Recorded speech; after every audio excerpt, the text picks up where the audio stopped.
Hola queridos amigos de Contexto.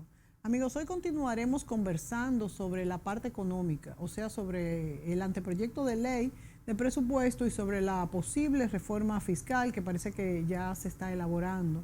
Medidas que indefectiblemente nos afectarán a todos, por supuesto, a cada uno de los que está viendo el programa, nosotros, y yo creo que puede ser positivo o puede ser negativo. Nuestro invitado en este momento es el ingeniero Guillermo Carán, destacado político, ingeniero y economista, aunque él dice que no es economista, pero él es de empírico, quien se ha desempeñado como gobernador del Banco Central y vicepresidente del Partido Reformista Social Cristiano, entre otras importantes posiciones. Guillermo, bienvenido.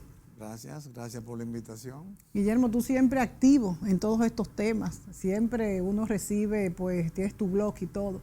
Y yo he visto en las últimas notas que has mandado que tú has expresado que es un error político abordar una reforma fiscal solo desde la parte tributaria.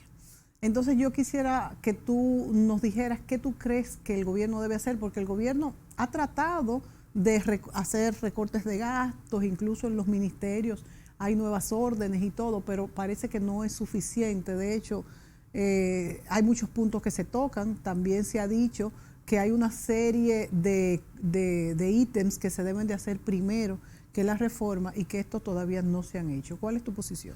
Mira, yo creo que la respuesta es muy fácil. El gobierno debe someterse a la ley 1.12 sobre Estrategia Nacional de Desarrollo que pauta la reforma fiscal.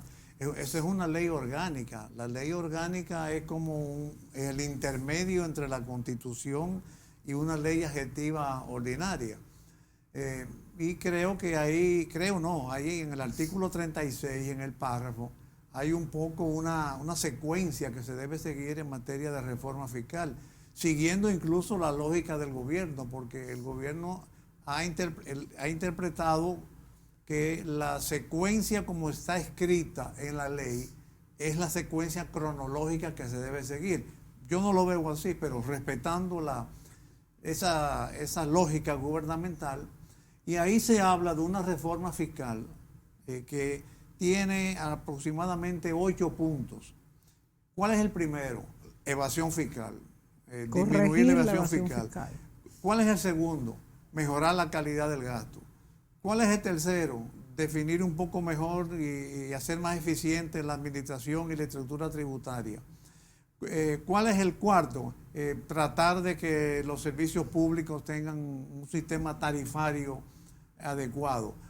¿Y cuál es el quinto? Bueno, el quinto se me olvidé. El sexto es el que habla de una presión, de un aumento de la presión tributaria, que es lo que uno supone de la que se agarra el gobierno para imponer nuevos impuestos. Ahora, de que la presión tributaria no es suficiente. Eso en el caso, porque fíjate una cosa, si tú disminuyes la evasión fiscal, si tú mejoras la calidad del gasto, que hace que pagar impuestos sea menos doloroso, tú automáticamente aumentas las recaudaciones y en consecuencia aumentas la presión fiscal. Porque tenemos entendido, Guillermo, según los números del propio Banco Central, que hay una evasión aproximada de un 50%. Más de la informalidad, que es el germen de la evasión fiscal, la informalidad laboral en un 57%.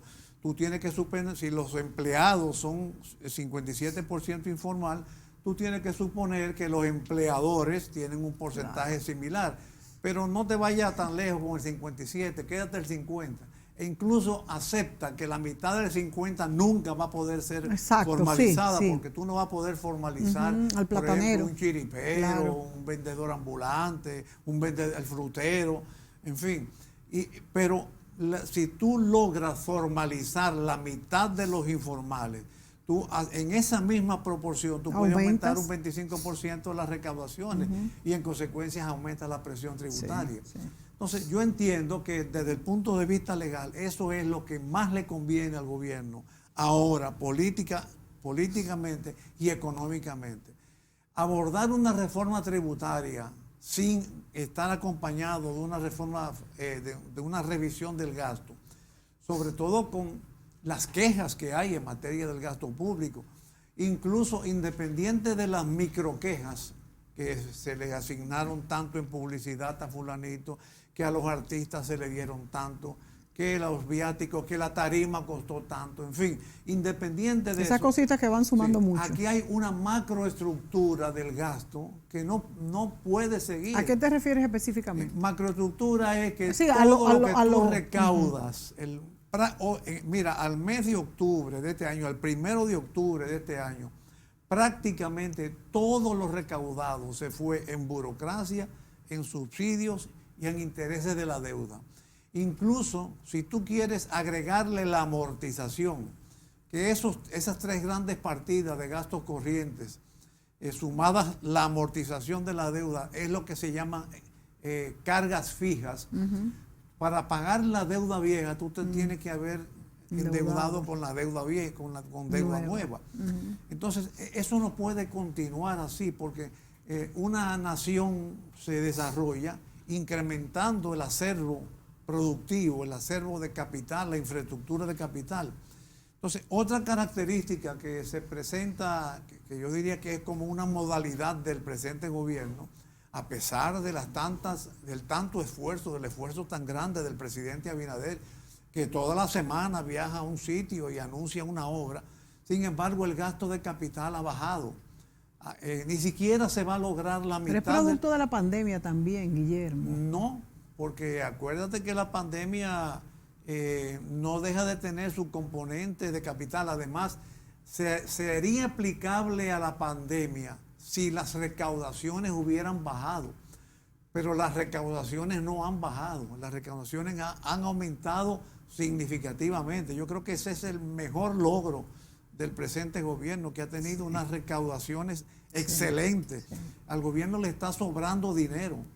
Ese es un punto muy importante. Los gastos corrientes que provocados por la pandemia, entiéndase, compra de vacunas, personal médico, ha habido con los operativos, se pudieron financiar sin necesidad de sacrificar las inversiones públicas. A mí me parece que el sacrificio del gasto de capital se ha debido en un exceso de confianza que ha depositado el gobierno a la alianza pública-privada, sí, y también un poco a un complejo de autosuficiencia que tiene la administración, de que se vanagloria con poca cosa y entonces no se preocupa por hacer inversiones, sino hay un logrito pequeño, lo pone muy grande y ya se satisface y se olvida de lo trascendental que es la inversión pública. Guillermo, pero yo no entiendo bien cómo ha sobrado dinero y se hubiera podido hacer esto cuando nos hemos endeudado tanto.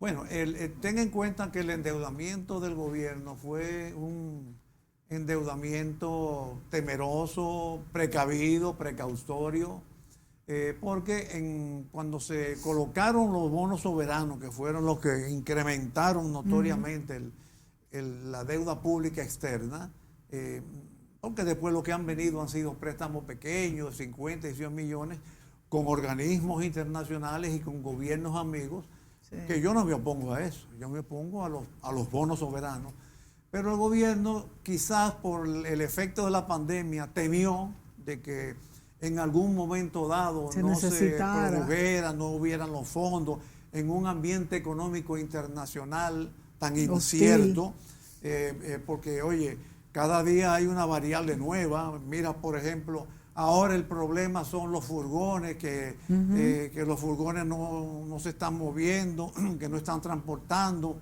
Y como ha subido el flete. El costo de transportación es muy elevado. Ahora el otro ingrediente es el aumento de las materias primas combustibles.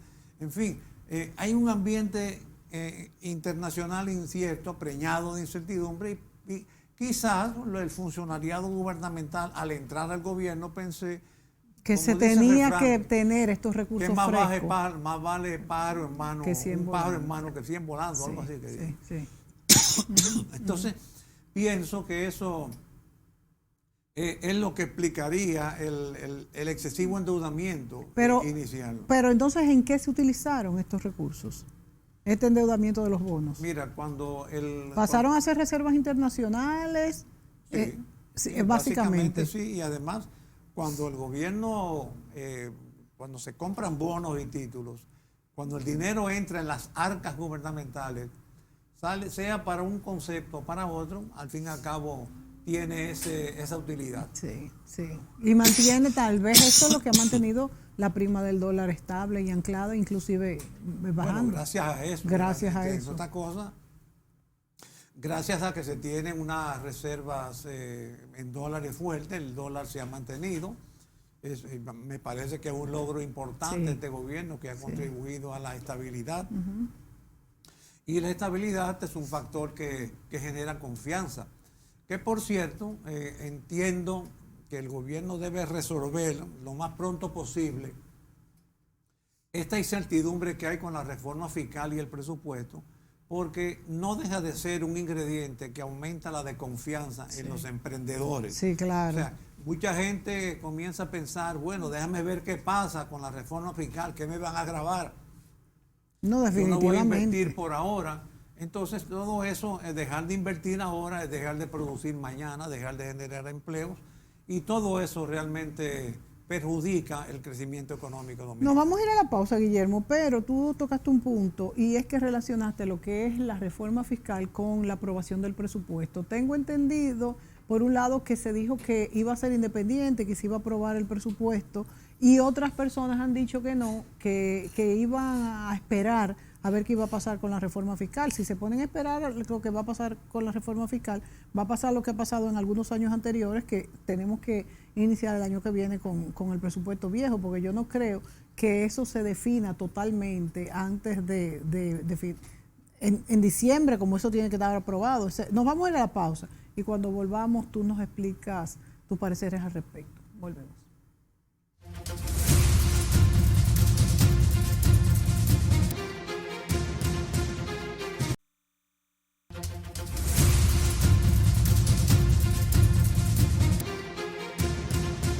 Guillermo Caram nos acompaña y hablamos sobre la aprobación del presupuesto y sobre la posible reforma fiscal de la que se han colado algunos puntos y la población se encuentra bastante complicada al respecto, preocupada y complicada, porque yo creo que las dos cosas pegan con esto. Guillermo, tú mencionabas por un lado la aprobación del presupuesto y por otro lo que sería este proyecto de reforma fiscal. ¿Está una cosa amarrada u otra o va a aprobarse el presupuesto como creo que fue su intención de que se aprobara? De hecho, estas partidas no están incluidas en lo que es el presupuesto. Mira, la secuencia lógica deseable, incluso tú sabes que yo soy reformista y soy de la escuela balaguerista, pero por ejemplo, Balaguer, ¿cómo hacía los presupuestos? Los ingresos del año por venir van a ser igual que lo efectivamente ejecutado en el año anterior. Y en función de esos ingresos programaba los gastos. O sea, primero los ingresos y después los gastos. Eso es sano, porque si hacemos lo que hemos hecho los últimos años, que proyectamos los gastos y luego los ingresos y la diferencia nos endeudamos, tiene un gran riesgo, y es que los gastos están consagrados por ley y pasan a ser un cuasi compromiso. En cambio, los ingresos están por verse, claro, si se va a cobrar, si la economía va a crecer como se pensó, si la administración tributaria va a ser tan eficiente para captarlos todos, en fin. O sea, lo teóricamente lógico es que primero se tengan los ingresos y luego en base a esos ingresos se proyecten los gastos. Y por supuesto, si hay en agenda, si se está aireando la posibilidad de una reforma fiscal, entonces la reforma fiscal debería considerarse primero. Pero a mí no me preocupa que no haya presupuesto, al contrario. Y te voy a explicar por qué. Después del año 2006, que se aprobó una ley, bueno, desde antes siempre fue así, pero no, mentira. Desde antes siempre existió una disposición que si por alguna razón no se puede aprobar el presupuesto para el próximo año, sigue rigiendo el año anterior.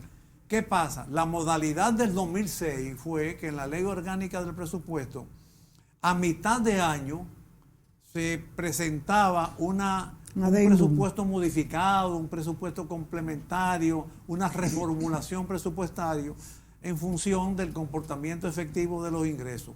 Nosotros tenemos un presupuesto que fue hace 3 meses aprobado. Sí. Entonces, si nos abordamos a una reforma fiscal como está siendo aireada, y no hay tiempo para aprobar el presupuesto, ya el gobierno cumplió con su responsabilidad de someter el presupuesto, pues sigue rigiendo el presupuesto del año anterior. ¿Y por qué me gusta la idea? Porque el presupuesto 2022 sometido por el gobierno contiene una previsión de aumento de gastos de un 7%. Y como yo entiendo que los gastos deben reducirse, mejor es que no se aumenten. O sea que eso sería desde tu punto de vista incluso lo mejor. Claro, lo mejor. Pero además hay algo importante. Y ese aumento de gastos, para que te acuerdes para ahorita, ese aumento de gastos, ¿en cuáles partidas serían? Pero sigue lo que te ibas a decir. Pero incluso hay un detalle. Una de las características de todos estos retosos presupuestarios ha sido que han sufrido muchas variaciones entre lo formulado y lo presupuestado. Entre los formulados para el comienzo del año y lo formulado en el comienzo del año de medio año. Entonces, por ejemplo, las variaciones del presupuesto reformulado con relación al presupuesto original, todas, las grandes partidas, todas son del orden de 2 dígitos, más del 10%. Wow. ¿Por qué? Porque los ingresos aumentaron mucho, porque los gastos, el gasto de capital bajó mucho, porque el gobierno supuso que iba a privatizar el Punta Catalina y proyectó 96,000 millones de pesos como ingreso de capital, no lo logró o desistió de eso, y entonces ahora son 8, 10,000 o 12,000 millones de pesos.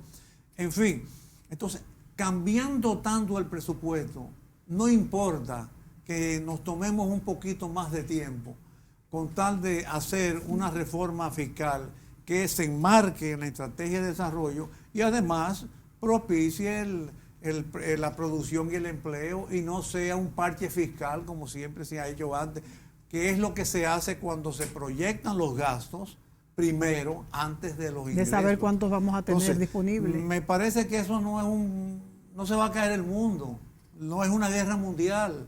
Bueno, es un desfase que yo diría que se puede justificar por incluso como todo ahora se justifica por la pandemia, un poquito por el cambio de la circunstancia política, porque ahora estamos teniendo una crispación política diferente a como cuando el gobierno comenzó. Entonces el gobierno tiene que administrar eso. Y a mí me parece que si administra adecuadamente ese proceso de reforma fiscal, el presidente Abinader puede casarse con la gloria. Bueno, y ante vamos a decir, una situación internacional y un ciclo económico difícil, por como tú decías, aumento de los combustibles, aumento de los commodities como el trigo, el maíz y demás, y muchísimos otros. El transporte, que ahora mismo es fundamental. De hecho, no sabemos si van a llegar. Hace 2 meses en China hubo 2 puertos que descubrieron que hubo un rebrote de COVID y lo cerraron y eso provocó una crisis de abastecimiento. O sea que no se sabe si las cadenas de abastecimiento se van a cortar de nuevo. Si eso es en China, que hay un gobierno de fuerza que ha pasado, imagínense en otros países.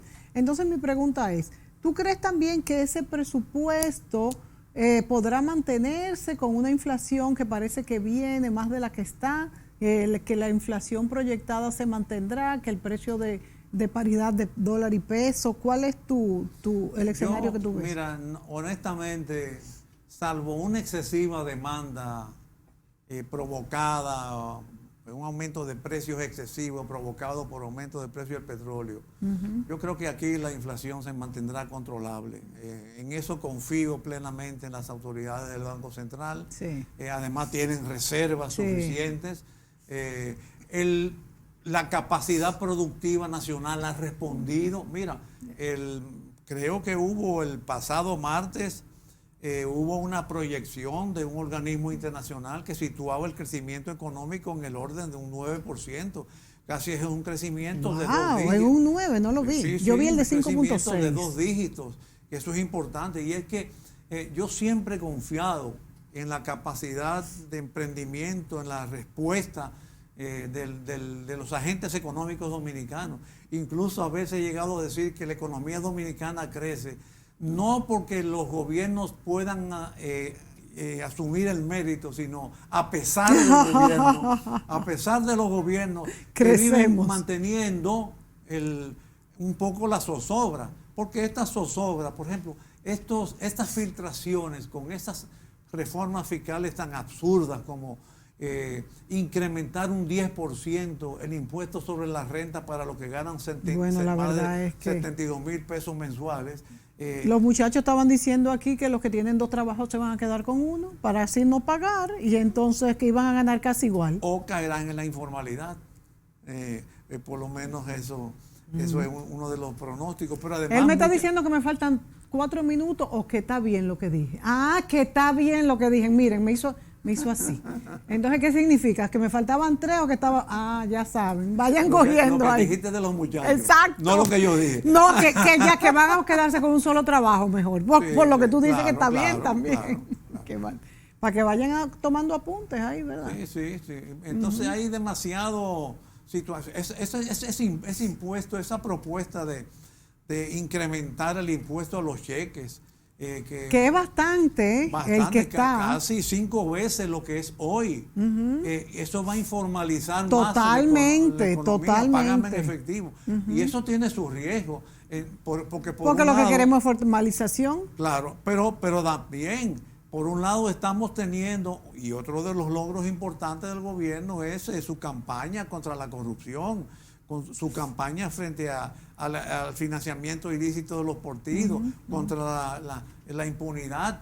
Entonces, si estamos hablando de que tenemos que controlar el tráfico de ilegalidad, claro, no informalicemos la no vamos economía. A propiciar la informalidad. Si tenemos, por ejemplo, una ley de lavado de activos, si estamos discutiendo una ley de extinción de dominio, que todo eso implica un proceso de formalización económico, ¿cómo vamos a castigar la formalización en el aumento del impuesto de los cheques que va a impulsar la informalidad económica? Y otra cosa, Guillermo, ¿cómo va a ser que se proponga un impuesto del ITEVIS en los servicios médicos? Uno paga seguros carísimos que son todos malísimos, porque son malísimos. Mira, ahora mismo acabo yo de someter a mi mamá a una resonancia magnética y me están pidiendo hasta que un informe médico, que el cosa anterior.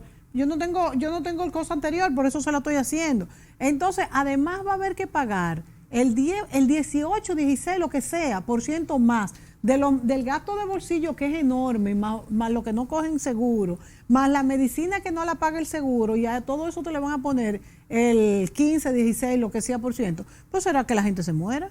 Bueno, decía Jaime Ariste Escudero hoy en un análisis importante que mientras a los gastos médicos se les aplicará el ITEVIS, a los salones de belleza no. Exacto. Entonces, es más importante estar peinado, bien peinado, que estar vivo. Yo escuché que lo que pasa es que el gobierno que se meta con los salones de belleza lo tumban. Entonces vamos a tener que hacer amenazas. Sí, yo creo que el problema está más que en la imposición, en la magnitud tan alta de la imposición. Porque si fuera una imposición razonable, yo siempre me he inscrito en el diezmo, en el 10% de la Biblia. Si fuera un 10%, yo creo que todo el mundo pagara más razonable. Oye, ¿cuál fue la experiencia de la reforma fiscal nuestra, reformista, en el año 92? Sí. Tú recuerdas que en el 84, aquí, porque hubo un recargo cambiario aplicable a muchos productos que se reflejaron en los precios, en esa misma proporción, y como reacción a eso hubo una poblada. Pero en el año 92 teníamos un clima, y era el gobierno de Jorge Blanco, que era un gobierno que nadie cuestionaba su legalidad. En los 90 sí se cuestionaba la legalidad, porque Juan Bosch quedó en segundo lugar por un estrecho margen, y su consigna política era: vamos a llevar a Balaguer a la legalidad, con lo cual insinuaba que era ilegal. Sin embargo, en medio de ese clima, nosotros hicimos una reforma fiscal que no provocó una protesta ni sonó un tiro. ¿Por qué? por la estructura del gasto, porque más o menos la gente criticaba la varilla y el cemento y las muñecas y las bicicletas y las funditas, y no le coja la fundita a los reformistas, pero todo el mundo veía que era una estructura de gasto de servicio a la comunidad. Entonces, y además había una burocracia reducida y no había deuda. Entonces, ¿qué es lo que pasa ahora? Que esas tres variables fundamentales se han distorsionado. Entonces, a pesar de eso, no hubo protesta y bajamos los impuestos, bajamos los aranceles de aduana. Entonces, ¿cuál fue la reacción de los agentes económicos? Bueno, fue razonable, no voy a subvaluar las declaraciones, no voy a omitir declaraciones. Resultado, aumentaron las recaudaciones. ¿Qué es lo que está pasando con unos impuestos ahora excesivos y hasta difícil de calcular? Porque ahora mismo, por ejemplo, se habla de bajar el ITEVIS, reducirlo progresivamente al 17%. ¿Tú te imaginas un establecimiento aplicándole el 17% a un consumidor? Va a tener que tener una calculadorita y 17 en ingeniería, en matemáticas, el 17 es un número primo. Los números primos que son aquellos que nada más son divisibles entre por uno o por sí mismos. Son complicados de aplicar. Entonces, no es lo mismo que el 10, que simplemente rodar un punto. Claro, no es lo mismo. Entonces, eso facilitaría el cobro del establecimiento al consumidor y de la administración tributaria hacia el establecimiento. Y todo el mundo paga el 10% y se acabó. Pero ¿qué pasa cuando tú tienes tasas tan elevadas como el 18 y el 17? Óyeme, las cosas se complican demasiado. A mí me parece que hay un problema de monto de tasas. Por eso insisto, volviendo a la ley de la estrategia de desarrollo, que para evitar la evasión fiscal tenemos que simplificar la tributación. Hay renglones que aquí están cobrándose 2 y 3 veces. Hay renglones que se pagan, que tienen 2 y 3 tasas. Entonces todo eso complica y fomenta la corrupción. Porque, bueno, yo importo tal producto, para algún uso tiene el 18, para otro el 16, para otro está exento. Ahí viene una negociación entre el funcionario o el burócrata y el importador o el comerciante. Y quién sabe si en esa negociación hay algo debajo de la mesa que perjudique al fisco. Claro. ¿No? Además de la economía, además de a los actores de la economía, al fisco mismo. ¿Qué es lo que está sucediendo ahora? O la gente dice, mejor me voy a la informalidad, no declaro nada, y cuando me peque, echo el pleito. Es cierto, es cierto. Y en esto de lo confuso que sería, yo te pregunto, por ejemplo, esto de los alcoholes, que yo no lo he estudiado a fondo, pero me pareció bastante complicado también, que si tiene más de 1 litro de alcohol se le va a pagar, va a pagar tanto, los azucarados también van a pagar tanto más. Es interesante lo que propone, que es que la gente consuma menos azúcar, consuma menos alcohol, pero el concepto, pero es difícil su cálculo y entonces también hay sectores que se verían perjudicados que ya tienen sus estructuras hechas, porque los roneros, toda esta gente están al grito, sí. ¿No? Las cervezas también dicen que no se le puede echar menos alcohol, de manera que es un poco complicado. Sí, esos impuestos son selectivos al consumo y dependen del contenido de alcohol o de azúcar del producto, que es un poco complicado. Mira, esto que yo te estoy diciendo está basado en mi experiencia como funcionario, pero hay un autor, un economista, que no recuerdo el nombre, se me olvida, que desarrolló una curva y dicen que la desarrolló en un restaurante, comiendo con algunos colegas, en una servilleta. Y él hizo un gráfico y dijo, bueno, a medida, si tú los primeros impuestos, cuando vas del 0, 3, 4, 5, 6, 7, 8, 9, 10, las recaudaciones siguen aumentando, pero si tú aprietas mucho la tuerca, entonces comienzan a reducir. Sí. Es como en ingeniería, y perdóname que te cite varios ejemplos de ingeniería, pero al fin y al cabo yo lo que soy ingeniero. Sí. Bueno, hay un momento que tú puedes aplicar la fuerza, por ejemplo, a una varilla, pero bueno, para salir de la ingeniería, los palitos de queso. Claro. Un palito de queso, tú lo jalas, bueno, tú le estás aplicando fuerza y no se rompe. Pero si llega un momento más que de se la rompe. Fuerza, entonces se rompe el palito. Sí, y por eso que viene el refrán de si le aprieta mucho la tuerca, se rompe. Entonces la curva comienza a bajar. Y es toda una teoría económica que hay, que se ha puesto en práctica.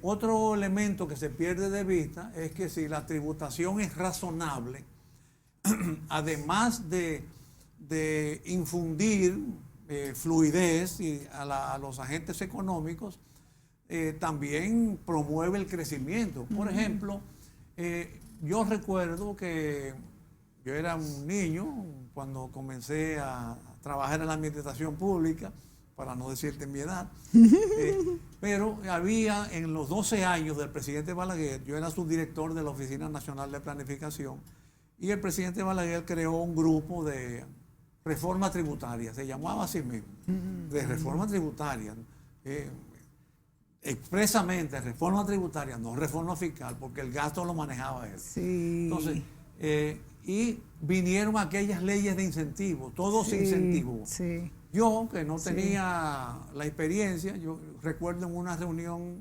llegué a decir, pero si vamos a establecer tantos incentivos, tantas exenciones fiscales, el gobierno se va a quedar sin nada. Entonces hubo una persona más experimentada que yo, de más escuela política que yo, que se llamó Joaquín Balaguer, dijo, no, es que de esa forma se activa la economía. Si tú activas la economía, tú aumentas la producción, aumentas el empleo. Si aumentas el empleo, la gente gana más, la gente compra más. Y así pasó. Y así pasó. Él lo dijo ahí en la misma reunión en público. Y si la gente compra más y la empresa vende más, el impuesto que se le aplica a los compradores y a los vendedores aumenta más. Es como el que vende al detalle y al por mayor. Claro. Entonces, yo creo que todas esas cosas de sentido común de la economía debe ser ponderada antes de abordarnos a esa reforma tributaria que trascendió o la trascendieron, yo no sé, las autoridades. Fíjate que el gobierno ha sido muy cuidadoso de todo lo que sale y se va a hacer. Yo creo que el presidente Abinader no se va a arriesgar vamos a decir, a tambalear lo que se ha conseguido, que es una estabilidad bastante fuerte con la tasa del dólar, con la recuperación de la economía y los empleos. De manera que yo pienso que o se filtró o fue una prueba a ver qué pasaba, pero yo espero que no sea, porque es una reforma muy complicada y que, como decíamos, no hemos hablado de la tarifa eléctrica también, que también subirle la tarifa eléctrica a los que consumen menos de 700 kilos es un golpe, señores. Otra cosa es también que la clase media vamos a pagar, que somos los que pagamos impuestos, va a pagar porque unos son muy altos y no los pagan y otros o lo pagan a su manera y otros son muy bajos y tampoco los pagan. Vámonos a la pausa y volvemos con Guillermo Carango.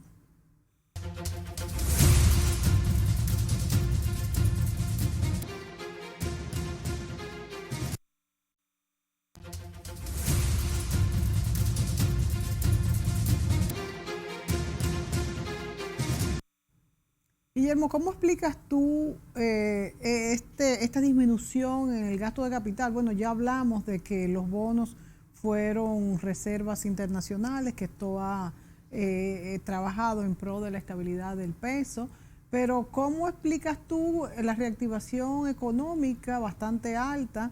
Una de las más, bueno, también no hemos hablado del incentivo del interés de los préstamos, eso también ha reactivado mucho la economía. De hecho, ha sido, y es una pregunta, no una afirmación, ha sido una de las más altas en la región.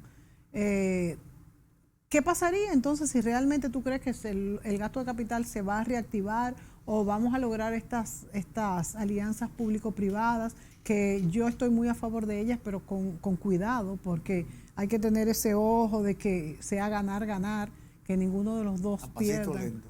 Exacto, a pasito lento, porque podemos perder si no. Bueno, primero hay que tener cuidado de cuando se compara un año bueno, como está siendo este, con un año malo, como fue el pasado. Las cosas se hacen más notorias. Cuando una persona de 100 libras aumenta 5 libras, llega a 105, aumentó un 5%. Sí. Ah, claro, pero si fue una de 150. Pero si por ejemplo, es una persona de 200 libras y aumenta 5 libras, aumentó nada más un 2,5%. O sea que como el año pasado fue tan malo económicamente, con la suspensión, algo absurdo, que estamos pagando la consecuencia mundiales.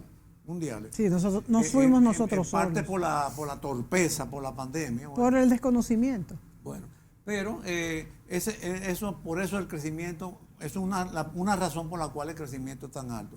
Pero indudablemente, la reducción de la tasa de política monetaria, de la reducción de los intereses, es importante, porque hoy en día, con una tasa de política monetaria del 3%, en comparación es el doble de la que había antes, y eso se proyecta, el que tiene dinero, en lugar de pensar en guardarlo en un banco, lo invierte en un negocio, se inventa un negocio, y eso es importante. Las facilidades de crédito, que aunque no han respondido a mi juicio con la celeridad debida, pero están ahí.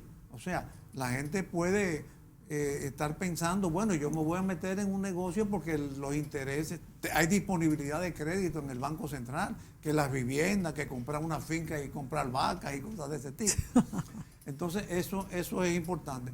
Pero sobre todo, a mi juicio, está la capacidad de los dominicanos de responder a las dificultades, que es un valor que todos los gobiernos, a mis juicios, viven subestimando, por supuesto, con la excepción del nuestro.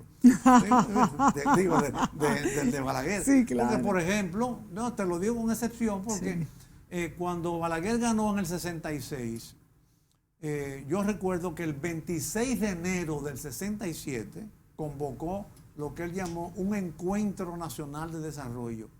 Reunió en el Palacio de Bellas Artes, que yo vivía en ese tiempo enfrente, lo que se llamaba en aquel tiempo todas las fuerzas vivas de la nación, para oír iniciativas de desarrollo, y a partir de ahí creó una comisión de desarrollo que se reunía semanalmente para exponer iniciativas, ponderarlas, funcionarios con empresarios, con gente de la comunidad, propuestas para animar el crecimiento y desarrollo. Bueno, pero ahora, como a veces uno piensa que como los gobiernos que nos sucedieron, con distintos grados, todos tienen como una vocación estatizante, casi todos han sido o socialdemócratas, como es, por ejemplo, el actual gobierno del presidente Abinader, confeso, porque tú recuerdas que el PRM se forma partiendo de la Alianza Socialdemócrata, o del PLD, que tú recuerdas que en algún momento enarboló la dictadura con apoyo popular. Claro. O sea, no es el concepto del reformismo de Balaguer, del concepto del pluralismo social cristiano, que luego los social cristianos le dimos y enriquecimos el gobierno. Es una filosofía de consideración de las potencialidades individuales de la sociedad.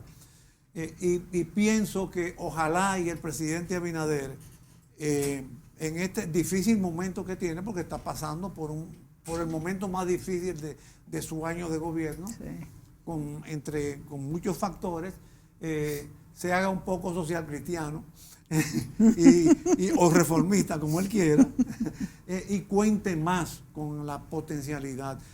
Yo no me canso de citar que en medio de la pandemia, todos los negocios que se inventaron los dominicanos para brindar un servicio, los supermercados establecieron sistemas de compra por internet, ventas a domicilio, los canales de televisión eran por Zoom, no se pararon, en fin, se la buscaban, como se dice popularmente. Los ingresos bajaron, pero, Claro, pero siguieron, pero- el negocio siguió, porque si se hubiera cortado hoy en día a lo Entonces, mejor no hubiéramos podido ni abrir. esa potencialidad tiene que ser aprovechada por los gobernantes. Y por eso te dije en algún momento en la primera parte del programa, a veces creo que nuestra economía es potente y se potencializa, no porque el gobierno la fomenta, sino a pesar de los gobiernos que están en contra. Porque este clima de incertidumbre que hay ahora con la reforma fiscal y el mismo, en menor grado el presupuesto, pero más que todo con la reforma fiscal, no deja de ser, no deja de Una echarle piedrita, una piedrita un en el jarrito zapato. de agua fría al emprendedurismo dominicano. Ojalá que esto sea como cuando tomó el poder el gobierno de Luis Abinader, que se sentía como cierta temeridad en lo que iba a ser la tasa del dólar, y resulta que mejor se apreció el peso y no se depreció. Ojalá que sea la misma sensación que tengamos, porque si no, pues pudiera, como dices tú, echarle un pedacito de jabón a la sopa. Guillermo, entonces, es muy difícil hacer, porque la reforma fiscal, tú lo has dicho en otros programas anteriores incluso, tiene que ser de dos vías, el recorte del gasto y, como tú has dicho, que esta ley hace paso a paso. Pero también tendría que subir algunos impuestos y tendría que quitar algunas excepciones. ¿Qué impuestos tú, por ejemplo, de los que hay planteados, tú los ves razonables? Porque subir el impuesto sobre la renta a las personas físicas me lo encuentro terrible. Aún a las compañías me lo encuentro alto, porque el 25 yo creo que es un número, vamos a decir, aceptable, pero más del 35 es mucho. Mira, yo entiendo que caería en una contradicción si admitiera tu pregunta. Yo creo que ningún impuesto debe aumentarse, al contrario. Pienso que en aras de la simplificación tributaria, aquí hay muchos impuestos, incluso aquí hay impuestos que no producen que se gasta más en cobrarlo que lo que ellos mismos producen. Yo pienso que lo que hay que hacer es simplificar los procedimientos, bajar las tasas, sobre todo la tasa del ITEVIS, aunque esté acompañado de una universalización de su aplicación. Pero inclusive los servicios médicos, incluyendo a los servicios médicos y educativos. Podría establecerse con algunas excepciones, porque fíjate un dato, aquí ahí hay un poco de demagogia política. Bueno, tú puedes decir, el ejemplo más ilustrativo es el arroz. Bueno, el arroz no paga ITEVIS, pero la funda en que viene el arroz tiene un papel que paga ITEVIS. El saco donde se envasa el arroz tiene paga ITEVIS. El combustible que se usan los tractores paga ITEVIS. Las factorías pagan impuestos y si son alquiladas pagan ITEVIS. Entonces, si tú tienes que, en el proceso de producción del arroz, tú tienes 18 de la factoría, 10, que sé yo cuánto del gasoil, que sé yo cuánto de la funda, que sé yo cuánto del transporte de la que hay un 90% entonces son de 18. Sí. Óyeme, si tú en lugar de ser 18, lo haces 10, el arroz te baja. Porque es que son demasiado etapas al 18 que van a bajar 8% en cada una de las etapas. Entonces, ahí o sea que una cosa aquí compensaría la otra. Exacto. Sí. Yo entiendo que siendo una tasa razonable, se puede hablar de universalización, por supuesto, con excepciones, con excepciones especialmente en el área de salud. Medicina, y también, mira, si la memoria no me falla, cuando se instituyó el ITEVIS, que eso lo instituyó Salvador Noble Blanco. Al 18. Había una cláusula que decía que el ITEVIS se aplicaba para los establecimientos que vendieran menos de un monto mensual. Yo creo que era 60,000 pesos mensuales. Por supuesto que habría que indexarlo. Si esos establecimientos no cobran ITEVIS, entonces lo que ellos compran para vender están exentos y se arma una cadena de exenciones. Entonces, las exenciones pudieran aplicarse en el caso, por ejemplo, de los alimentos, no en el caso de la salud, porque la salud es por establecimiento. Se podrían revisar ese concepto a ver si es aplicable y tratar de que no perjudique a las personas de menos ingresos que viven en los barrios más pobres. Porque es verdad lo que dicen algunos. Bueno, ¿por qué si tú y yo que compramos en supermercado, que compramos, por ejemplo, granola, que paga el 18, sin embargo el jalao, o no, al revés, yo creo que por el convenio del Tratado de Libre Comercio. Las granolas son de Estados Unidos. Está exenta, exacto. El jalao paga el 18. Sí. ¿Por qué no revisamos eso? ¿Por qué no, si estamos acostumbrados a comprar en el supermercado, personas que podemos pagar el impuesto, ¿por qué no lo pagamos? Pero busquemos la forma de que los sectores más favorecidos, menos favorecidos, en función de su lugar de residencia, que son en los barrios más desfavorables, no se le sobrecargue esa cuota y los que pueden paguemos. Sí, bueno, la verdad es que no es fácil este momento. Vamos a ver cuándo también va a reaccionar el presidente, que me imagino que se va a referir a esto, o el ministro de Economía. Vamos a ver qué va a pasar. En cuanto al ciclo económico que estamos viviendo, Guillermo, ya hemos hablado de los precios, los commodities como han subido, sobre el transporte, sobre Estados Unidos también, que se decía que iba a crecer más. La última noticia que tengo ha sido de la disminución, creo que fue de un 7, no recuerdo. Nosotros somos una economía espejo de Estados Unidos, las remesas han sido producto de todo el incentivo que se vio. Hazme como una mirada al escenario mundial y nosotros insertos que pudiéramos también tener alguna, me están haciendo señas de que vamos a terminar, pero vamos a decir esto. Pudiéramos aprovechar este momento por nuestra posición geográfica estratégica de que los fletes están tan caros, por ejemplo, de aquí a China y demás, de poderle sacar alguna ventaja estratégica. Sí, yo creo que debería inculcársenos una consigna de autosuficiencia alimentaria. No andamos muy lejos. No andamos muy lejos, tengo entendido. Sí, todavía andamos. Andamos. Yo creo que hay muchas cosas, sobre todo por los tratados de libre comercio con Estados Unidos. Mira ahora como hay un impedimento de que el arroz no comience a ser desgravado, el arroz importado no comience a ser desgravado. Y eso sería una competencia fuerte para los productores de arroz. Yo creo que nos debe inculcar una autosuficiencia alimentaria, pero sobre todo desarrollar una especie de inteligencia económica, un servicio de inteligencia económica para medir la evolución del día a día, de cómo va evolucionando el mundo. Aquí hay variables que pueden influenciar mucho. Mira, por ejemplo, te voy a poner un caso. Uno de los factores que más ha activado la economía dominicana han sido las remesas. Sí. ¿Por qué? Porque el gobierno de Estados Unidos, por la pandemia, aumentó las ayudas sociales y más dominicanos mandaron remesas. Pero ahora están en la lupa porque hay un tope de deuda que no le están permitiendo al gobierno de Estados Unidos. Y se habla que van a reducir los gastos. Si esos gastos se reducen, van a reducir las remesas. Lo mismo que el financiamiento, lo mismo que el transporte, en fin.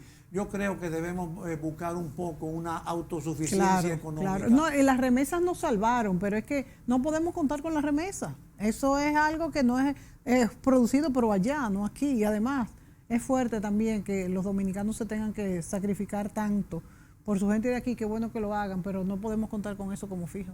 Bueno, ver cómo va evolucionando, porque es un renglón importante y limpio. No es como el turismo, por ejemplo. Sí. A veces dicen, no, el turismo aportó miles de millones, pero ¿cuánto se gastó para ese miles de millones? Claro, las remesas llegan y no se gasta nada. Nada. Ojalá que el sector turismo, las expectativas se llenen este año, que parece que las reservaciones están llenas. Claro, no va a alcanzar todavía este año la cantidad de turismo que recibimos en el 2019, pero estamos cerca.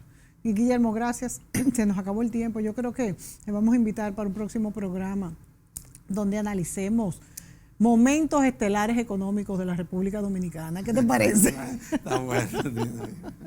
Amigos, hasta la próxima. Hasta mañana.